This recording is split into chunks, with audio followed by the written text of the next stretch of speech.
حاضرین، تمام قسم کی تعریف و توصیف، بڑائی و بزرگی وحدہ لا شریک خالق کائنات مالک ارض و سما کو لائق و سزاوار ہے، جو ہم سب کا خالق، مالک، مدبر و پالنہار ہے۔ درود و سلام ہو تمام انبیاء کرام پر، جنہوں نے اپنا تن من دھن سب کچھ صرف اس دین اسلام کو ہم تک پہنچانے کے لیے قربان کر دیا۔ خصوصاً ہمارے اور آپ کے آخری نبی جناب محمد رسول اللہ صلی اللہ علیہ وسلم پر اللہم صلی علی محمد وعلی آل محمد کما صلیت علی ابراہیم وعلی آل ابراہیم انک حمید مجید، اللہم بارک علی محمد وعلی آل محمد کما بارکت علی ابراہیم وعلی آل ابراہیم انک حمید مجید۔ حضرات، چونکہ گزشتہ جمعے میں آپ کے سامنے رحمت الہی کی مستحقین قرآن کی روشنی میں 5 باتیں رکھی گئی تھیں کہ اللہ رب العالمین کی رحمت کے مستحق بہت سارے لوگ ہوتے ہیں، لیکن بعض لوگوں کو اللہ رب العالمین نے اپنی کتاب میں خاص کر دیا ہے۔ ایسے اعمال ہیں جنہیں ہم کر کے اللہ رب العالمین کی رحمت کے مستحق ہو سکتے ہیں، جو ہم سب کی زندگی کا ایک اہم جز ہے۔ بغیر اللہ رب العالمین کی رحمت کے اگر ہم سکون اور چین کی زندگی گزارنا چاہیں تو شاید کہ نہیں گزار سکتے ہیں۔ یہی وجہ ہے کہ باتوں باتوں میں اللہ اور اس کے رسول نے ہمیں جو دعائیں سکھائی ہیں اس میں ایک دوسرے کے لیے رحم کی دعائیں سکھائی ہیں۔ آپ چھینکتے ہیں، چھینکنے کے بعد الحمدللہ کہتے ہیں تو نبی صلی اللہ علیہ وسلم نے کہا کہ سننے والے انسان کو جواب دینا چاہیے کہ اللہ تعالیٰ آپ کی ذات پر رحم فرمائے۔ یہ رحمت اللہ اس کے جواب میں کہنا یہ واجب اور ضروری ہے، بلکہ نبی صلی اللہ علیہ وسلم نے ایک مسلمان کے دوسرے مسلمان کے حقوق میں چھینک کے جواب دینے کو واجب قرار دیا ہے، اور یہ مسلمان کا حق ہے۔ تو ایسے بہت ساری چیزیں ہیں کہ ان اعمال کو ہم کریں تو رحمت الہی کے مستحق ہو سکتے ہیں۔ گزشتہ جمعے میں آپ کے سامنے 5 باتیں بتلائی گئی تھی۔ پہلی بات یہ تھی کہ اللہ اور اس کے رسول کی اطاعت کرنے والے رحمت الہی کے مستحق ہوتے ہیں۔ قرآن مجید کی تلاوت کرنے والے، اس کی پیروی کرنے والے، اس کا ادب اور احترام کرنے والے رحمت الہی کے مستحق ہوتے ہیں۔ اللہ رب العالمین کا تقوی اختیار کرنے والے، ڈرنے والے، خواہ وہ معاشرے میں ہوں یا خصوصی طور پر وہ تنہائی میں ہوں، اگر اللہ رب العالمین کا تقوی اختیار کرتے ہیں تو وہ رحمت الہی کے مستحق بن سکتے ہیں۔ قرآن مجید کی تلاوت کی جائے، قرآن مجید کی تلاوت کی جائے یا ایسی مجلس میں ہو جہاں قرآن پڑھا جا رہا ہے تو خاموشی کے ساتھ قرآن کو بغور سننے سے بھی رحمت الہی کے مستحق ہو سکتے ہیں۔ اور 5ویں بات یہ تھی کہ نماز اور زکوٰۃ کی پابندی کرنے والا انسان رحمت الہی کے مستحق ہو سکتا ہے۔ 6ٹھی بات یہ ہے کہ ہم اپنی زندگی میں استغفار کو لازم کریں۔ گناہ یہ بنی آدم کی فطرت ہے۔ آدم علیہ السلام سے بھی غلطی ہوئی، ان سے گناہ سرزد ہوا، اللہ رب العالمین کی ایک نافرمانی ہوئی، جنت سے نکال کر دنیا میں بھیج دی۔ ان کے بیٹوں میں یہ چیز لازمی طور پر ہے کہ وہ گناہوں کی زندگی سے دوچار ہوں گے، لیکن گناہ کرنے کے بعد وہی اپنی زندگی کو اڑے رکھنا اور اللہ رب العالمین کی طرف رجوع نہ کرنا، یہ ایک شیطانی چال ہو سکتی ہے اور شیطانی وسوسہ، یا پھر شیطان کی طرف سے ہمیں ایک جال میں پھنسایا جاتا ہے کہ بعض مرتبہ انسان گناہ کرتا ہے، گناہ کرنے کے بعد جب وہ توبہ و استغفار کی طرف قدم بڑھانے کی کوشش کرتا ہے تو شیطان اس کے دل میں یہ وسوسہ ڈالتا ہے کہ تو نے گناہ کر لیا، رب کو ناراض کر لیا، اب کیا فائدہ ہے کہ تو رب کی طرف رجوع کر کے توبہ و استغفار کرے۔ ایسی صورت میں شیطان کی یہ چال ہمیں اللہ رب العالمین کی طرف رجوع کرنے سے، توبہ و استغفار کرنے سے روکنے نہ پائے۔ اللہ رب العالمین نے فرمایا قال یا قوم لم تستعجلون بالسیئۃ قبل الحسنہ لولا تستغفرون اللہ لعلکم ترحمون۔ کہا اے میری قوم کے لوگوں، بھلائی سے پہلے تم برائی کے لیے جلدی کیوں کرتے ہو؟ اللہ رب العالمین سے مغفرت طلب کیوں نہیں کرتے تاکہ تم پر رحم کیا جائے؟ گویا کہ اگر ہم اللہ رب العالمین کی رحمت چاہتے ہیں، ہم یہ چاہتے ہیں کہ اللہ رب العالمین ہم پر رحم کرے، تو گناہ ہونے کے بعد لازمی چیز ہے کہ ہم فوراً توبہ استغفار کا دروازہ کھٹکھٹائیں۔ ہٹائیں، رب کی طرف جائیں اور اپنے کیے گناہ کی معافی مانگیں۔ یوں تو دن اور رات میں ہم سے جو کچھ صغیرہ گناہ سرزد ہوتے ہیں وہ اللہ رب العالمین معاف فرما دیتا ہے۔ آپ سے کوئی چھوٹا موٹا گناہ ہوا، آپ نے وضو کیا، آپ کے گناہ معاف ہو جاتے ہیں۔ آپ نے تحمید اور تکبیر کا استعمال کیا، صبح شام کے اذکار پڑھے، قرآن مجید کی تلاوت کی، آپ نے چھوٹا گناہ کیا، اسی کے بدلے میں آپ نے کوئی چھوٹی سی نیکی کی، وہ گناہ معاف ہو جاتا ہے۔ بعض ایسے کبیرہ گناہ ہیں جس کے لیے توبہ شرط اور ضروری ہے۔ اگر انسان وہ گناہ کر بیٹھے اور پھر توبہ نہ کرے، اسی حالت میں مر جائے، تو پھر ایسی صورت میں اللہ رب العالمین یا تو اسے اس کی سزا دے یا پھر اسے معاف فرما دے۔ لیکن گناہ ہونے کے بعد ہم اس گناہ کو اپنی نظر سے نہ دیکھیں، شریعت کے پیمانے اور میزان سے دیکھیں کہ وہ گناہ شریعت کی نظر میں کتنا بڑا ہے۔ جیسے اس سے پہلے یہ بات گزری کہ جھوٹ، غیبت، چغلی، دھوکہ دڑی، یہ ہماری نظر میں چھوٹے چھوٹے گناہ ہیں۔ شریعت کی نظر میں یہ صرف کبیرہ گناہ نہیں بلکہ حرام ہے۔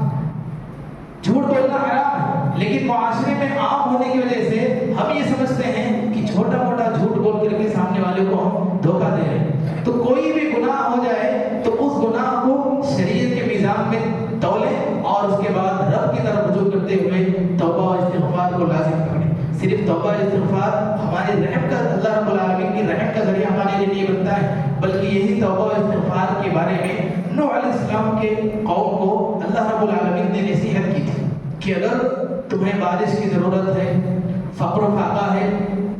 محتاجگی ہے، رزق میں کمی ہے، اولاد میں کمی ہے، جو چیزیں بھی تمہیں چاہیے، اپنے دل کی مراد اور دل کی خواہشات پوری کرنا چاہتے ہو تو رب سے تم توبہ و استغفار کرو۔ وہ تمہیں مال بھی دے دے گا، تمہیں اولاد بھی دے دے گا، تمہارے اوپر بارش نہیں ہو رہی وہ بارش بھی برسائے گا، تمہارے پاس رزق کی کمی ہو گئی ہے وہ رزق کی ایسی فراوانی کر دے گا کہ تم سنبھال نہیں پاؤ گے۔ شرط یہ ہے کہ تم توبہ کو لازم کرو۔ ساتویں چیز یہ ہے، اللہ رب العالمین کے عذاب سے ہم ڈرتے رہیں۔ ہم کبھی یہ نہ سوچیں کہ ہم نے بھی یہ گناہ کیا ہے، بعد میں توبہ کر لیں گے، ابھی تو موت کا وقت بہت لمبا ہے، ابھی میری زندگی بہت طویل ہے۔ ایسا نہ ہونے پائے کہ ہم گناہ کریں یا گناہ ہی کی حالت میں رہیں اور موت کا فرشتہ آ جائے اور ہماری روح کو قبض کر لی جائے۔ بار بار اللہ رب العالمین نے قرآن مجید میں جنت اور جہنم کا، عذاب قبر کا، ان چیزوں کا ذکر اس لیے کیا ہے کہ انسان اپنی زندگی میں اللہ رب العالمین کے عذاب کے ڈر کو باقی رکھے۔ اگر اللہ رب العالمین کا ڈر یا جو اس نے عذاب کی دھمکیاں دی ہیں وہ ہمارے ذہن میں رہے گا تو سب سے پہلے ہم گناہوں سے بچنے کی کوشش کریں گے، جو ہمارے لیے تقویٰ کا راستہ ہموار کر سکتا ہے۔ لہذا اللہ رب العالمین نے عذاب کے تعلق سے کئی مرتبہ ہمیں تنبیہ کی ہے۔ اللہ تعالیٰ نے فرمایا وَإِذَا قِيلَ لَهُمُ اتَّقُوا مَا بَيْنَ أَيْدِيكُمْ وَمَا خَلْفَكُمْ لَعَلَّكُمْ تُرْحَمُونَ، اور جب ان سے کہا جاتا ہے کہ اپنے سامنے اور پیچھے آنے والے عذاب سے ڈرو تاکہ تمہارے اوپر رحم کیا جائے۔ تو اگر ہم یہ چاہتے ہیں کہ اللہ رب العالمین ہمارے اوپر رحم کرے تو جو کچھ اللہ رب العالمین نے عذاب کے بارے میں ہمیں تنبیہ کی ہے، ہمیں اس عذاب سے ڈرنے کی ضرورت ہے۔ اگر ہم اس عذاب کو اپنے ذہن میں رکھیں گے تو اللہ رب العالمین کی رحم ہمارے اوپر آئے گی اور ہم اسی رحمت کے مستحق ہیں، اور ہم سب یہ چاہتے ہیں کہ اللہ رب العالمین کی خاص رحمت ہمارے اوپر برسے اور کسی قسم کی پریشانی ہماری اپنی زندگی میں نہ آئے۔ آٹھویں بات ہے، صلح کرانے والے لوگوں کے اوپر اللہ رب العالمین رحم فرماتا ہے اور صلح کرانے والے رحمت الہی کے مستحق بنتے ہیں۔ آپس میں معاشرے میں دیکھیے کہ لڑائی اور جھگڑا یہ ہمارے معاشرے کا ایک حصہ بن گیا ہے۔ صبح ہوتی ہے، شام ہوتی ہے، کہیں نہ کہیں لڑائی جھگڑے کا معاملہ سننے میں آتا ہے۔ بعض مرتبہ گھر میں بھائی بھائی میں جھگڑا ہو جاتا ہے، والدین اور بچوں میں جھگڑا ہو جاتا ہے، رشتے دار اور خاندان میں جھگڑا ہو جاتا ہے، پڑوسیوں میں جھگڑا ہو جاتا ہے۔ ایسی صورت میں اگر کوئی تیسرا انسان ان کے درمیان صلح کرانے کا کام کرتا ہے تو اس انسان کے اوپر اللہ رب العالمین کی خاص رحمت آتی ہے اور وہ رحمت الہی کے مستحقین میں شامل ہو جاتا ہے۔ اللہ رب العالمین نے سورۃ الحجرات میں فرمایا انما المؤمنون اخوہ، کہ یقیناً مومن یہ بھائی بھائی، مومن بھائی بھائی ہیں، ان کا کام کیا ہے کہ اگر کہیں آپس میں کچھ ایسی رنجش اور خلش ہو جائے تو انہیں چاہیے کہ وہ صلح کرانے کی کوشش کریں، بجائے اس کے کہ ایک تیسرا فرد آئے دونوں کو بھڑکا کر کے آگ لگا دے اور پھر دونوں کو حسد میں بغض میں ان کی لڑائی کو اور طویل کر دے۔ انما المؤمنون اخوہ فاصلحوا بین اخویکم، لہذا تم اپنے بھائیوں کے درمیان اصلاح کرو، صلح کرو۔ ان کے درمیان کسی قسم کی رنجش ہو گئی ہے، کوئی گناہ ہو گیا ہے، کوئی ان کے اندر بدزنی پیدا ہو گئی ہے تو صلح کرنے کی کوشش کرو۔ اگر ایسا کرو گے تو اللہ رب العالمین تمہارے اوپر رحم فرمائے گا۔ واتقوا اللہ لعلکم ترحمون، اللہ سے ڈرو تاکہ اللہ رب العالمین تمہارے اوپر رحم کرے۔ یہاں صلح کرانے کے بعد اللہ رب العالمین نے لفظ تقویٰ کا اختیار کیا۔ صلح کرانے میں کہیں ایسا نہ ہونے پائے کہ انسان ایک طرف طرفداری کرے اور دوسرے انسان کو خسارے میں ڈالے اور اپنے نام کی کریڈٹ لینے کے لیے سامنے والے کو ایک طرف نقصان پہنچائے اور دوسرے کو ذاتی مفاد کے لیے فائدہ پہنچائے اور پھر ان دونوں کے درمیان صلح کرے۔ بلکہ ضروری ہے کہ دونوں فریق کی بات کو سنیں، دونوں فریق کی بات کو سننے کے بعد اگر اسے اس بات کی طاقت ہے کہ ان دونوں کے درمیان بڑے معاملے میں وہ اصلاح کروا سکتا ہے تو اسے چاہیے کہ وہ صلح کروائے، اور اگر صلح نہیں کرانے کی طاقت ہے تو اسے چاہیے کہ ان دونوں کے جھگڑے یا معاملات کو روک کر کسی ایسے فرد کو لے کر آئے جو اللہ رب العالمین سے ڈرنے والا ہو، تقویٰ اختیار کرنے والا ہو، اور پھر اس تقویٰ کو مد نظر رکھتے ہوئے وہ بھائیوں کے درمیان اصلاح کرے، تو ایسا انسان رحمت الہی کا مستحق بن سکتا ہے۔ اسی طرح ہماری زندگی میں مصیبت، پریشانی، مشکلات کا آنا ایک لازمی چیز ہے، کیونکہ اگر انسان کے اوپر مصیبت اور پریشانی نہیں آئے گی تو انسان باغی ہو جائے گا، وہ ظالم ہو جائے گا، وہ اللہ رب العالمین کی طرف رجوع نہیں کرے گا۔ یہی وجہ ہے کہ ہم میں سے یہاں بیٹھا ہوا ہر انسان اس بات کو اچھی طرح جانتا ہے کہ مصیبت جیسے ہی آتی ہے وہ رب کو یاد کرتا ہے، مصیبت جیسے ہی اس کے پاس آتی ہے وہ فوراً رجوع کرنے کی کوشش کرتا ہے، اللہ کو یاد کرتا ہے۔ اسی لیے خطبہ مسنون میں جو آیت پڑھے گی، اللہ رب العالمین نے فرمایا الذین اذا اصابتهم مصیبۃ قالوا انا للہ وانا الیہ راجعون اولئک علیہم صلوات من ربہم ورحمہ واولئک هم المہتدون، کہ بے شک ان میں سے جب کسی کے اوپر مصیبت اور پریشانی آتی ہے تو وہ کہتے ہیں کہ ہم اللہ رب العالمین کے لیے ہیں اور ہمیں اسی کی طرف رجوع کر کے جانا ہے۔ اولئک علیہم صلوات من ربہم ورحمہ، یہ وہ لوگ ہیں جن کے اوپر اللہ رب العالمین کی طرف سے رحمت نازل ہوتی ہے، اللہ رب العالمین کا خاص فضل ان کے اوپر نازل ہوتا ہے، واولئک هم المہتدون، اور یہی لوگ ہدایت پانے والوں میں سے ہوں گے۔ یہ آیت میں بتلاتی ہے کہ جب کبھی ہمیں مصیبت آ جائے، پریشانی آ جائے تو اللہ رب العالمین کو یاد کریں اور یہ دعا اللہ رب العالمین نے سکھلائی کہ یہ دعا پڑھیں۔ ہم میں سے اکثر لوگوں کو یہ دعا یاد ہے، لیکن یہ دعا پڑھتے کب ہیں؟ جب کسی کے موت کی خبر سنتے ہیں تو کہتے ہیں انا للہ و انا الیہ راجعون۔ کوئی بھی مصیبت چھوٹی ہو یا بڑی، کوئی بھی پریشانی آئے، پریشانی آنے کے فوراً بعد انسان کو یہ دعا پڑھنی چاہیے۔ اور نبی صلی اللہ علیہ وسلم نے جو دوسری دعا مصیبت اور پریشانی کے وقت کی سکھائی ہے، اللہم اجرنی فی مصیبتی واخلف لی خیرا منہا، اس کا بدل وہی انسان جان سکتا ہے جس کو اس کی مصیبت آنے کے بعد یہ دعا فوراً پڑھے اور صبر کرے۔ اس لیے کہ صبر اس چیز کا نام نہیں ہے کہ وہ وقت طویل ہو جائے اس کے بعد انسان بولے ہاں اب میں نے صبر کیا۔ صبر کا مطلب یہ ہے مصیبت جس لمحے آئی اسی لمحے وہ انسان صبر کرے۔ آپ نے موت کی خبر سنی، بیٹے کا انتقال ہو گیا ہے، اس کے دوسرے لمحے میں آپ کو دعا پڑھتے ہوئے صبر کرنا ہے،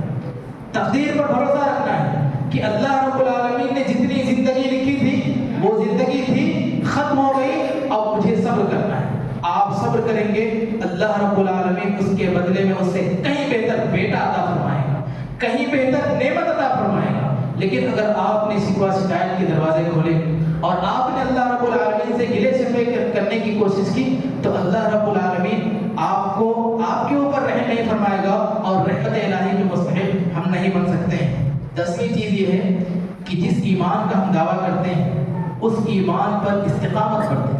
دین اور ایمان پر استقامت برتنے والوں کو اللہ رب العالمین کی خاص رحمت نازل ہوتی ہے، اس لیے کہ ہم میں سے ایمان اور مسلمان ہونے کا دعویٰ بہت سارے لوگ کرتے ہیں، لیکن کبھی معاملہ ایسا آ جاتا ہے تو وہ اپنے ایمان کا سودا کر جاتے ہیں۔ بیماری ہے، طویل ہو گئی، ڈاکٹر کے ذریعے سے اس کو شفا نہیں مل رہی ہے، اب وہ غلط راستہ اختیار کریں گے، کسی بابا کے پاس جائیں گے، پیر کے پاس جائیں گے، مزار پر جائیں گے۔ شیطان کا جو وسوسہ تھا وہ پورا ہو گیا، اب اس کی بیماری بھی ختم ہو جائے گی، اور انسان کہے گا میں نے بہت علاج کرائے، مجھے علاج نہیں مل رہا تھا، فلاں بابا کے پاس گیا، فلاں مزار پر گیا اور میری طبیعت ٹھیک ہو گئی۔ انسان کیا کر رہا ہے؟ اپنے ایمان کو بیچ رہا ہے، اب وہ مشرک بن گیا، اب اس کا بھروسہ اللہ رب العالمین سے اٹھ گیا، اب وہ یہ کہہ رہا ہے کہ مجھے شفا دینے والی ذات مزار کی ہے، اب وہ یہ دعویٰ کر رہا ہے کہ مجھے اللہ رب العالمین شفا نہیں دے رہا ہے، بلکہ ایک عام انسان، اور وہ انسان بھی نہیں، وہ میت، وہ مردہ انسان اسے شفا دینے کا کام کر رہا ہے، جو اپنی زندگی میں فائدہ نہیں اٹھا سکا وہ مرنے کے بعد دوسروں کو فائدہ پہنچا رہا ہے۔ تو شیطان بعض مرتبہ انسان کو بہکانے کے لیے کسی بیماری کا بھی ذریعہ بناتا ہے، اور اس انسان کو یہاں تک مجبور کرتا ہے کہ جب تک وہ شرک نہ کر لے اس انسان کے اس بیماری کو ختم نہیں کرتا ہے۔ مثال کے طور پر سر درد، یہ کوئی بیماری نہیں ہے، لیکن کسی انسان کو اس حد تک ہو رہا ہے کہ ڈاکٹر اس کی بیماری کو نہیں پکڑ پا رہے ہیں یا اس کا علاج نہیں ہو پا رہا ہے، وہ انسان سوچتا ہے فلاں انسان بہت مشہور ہے، وہاں جا کر کے دیکھیں گے، وہاں جانے کے بعد اگر وہ شرک والا کوئی ایسا عمل کیا، شیطان فوراً اس کے سر درد کو دور کر دیتا ہے، اور اللہ نے جناتوں اور شیطانوں کی اتنی صلاحیت دی ہوئی، پھر وہ سمجھتا ہے کہ میرا علاج فلاں انسان نے کیا، اور اگر اسی کی ذات پر بھروسہ کرتے ہوئے اس کا یہ عقیدہ ہوتا ہے کہ مجھے اس انسان نے شفا دی ہے، تو وہیں پر وہ انسان اپنا ایمان بیچ دیتا ہے۔ اللہ رب العالمین نے فرمایا فَأَمَّا الَّذِينَ آمَنُوا بِاللَّهِ وَاعْتَصَمُوا بِهِ فَسَيُدْخِلُهُمْ فِي رَحْمَةٍ مِّنْهُ وَفَضْلٍ، سو جو لوگ اللہ رب العالمین پر ایمان لائے اور انہوں نے اسے مضبوطی سے پکڑے اور تھامے رکھا، اور تو اللہ رب العالمین انہیں اپنی رحمت اور اپنی خاص فضل عطا فرمائے گا، اور اگر انہوں نے اپنے دین اور ایمان پر استقامت نہیں برتا تو باوجود اس کے کہ وہ داعی ایمان کے ہوں گے، وہ داعی مسلمان کے ہوں گے، لیکن ان کا یہ ایمان قیامت کے دن، آخرت کے دن، مرنے کے بعد قبر میں فائدہ نہیں پہنچائے گا۔ اللہ تعالیٰ سے دعا ہے اللہ تعالیٰ ہم سب کو کہی گئی باتوں پر عمل کرنے کی توفیق عطا فرمائے، آمین۔ وآخر دعوانا الحمد للہ رب العالمین۔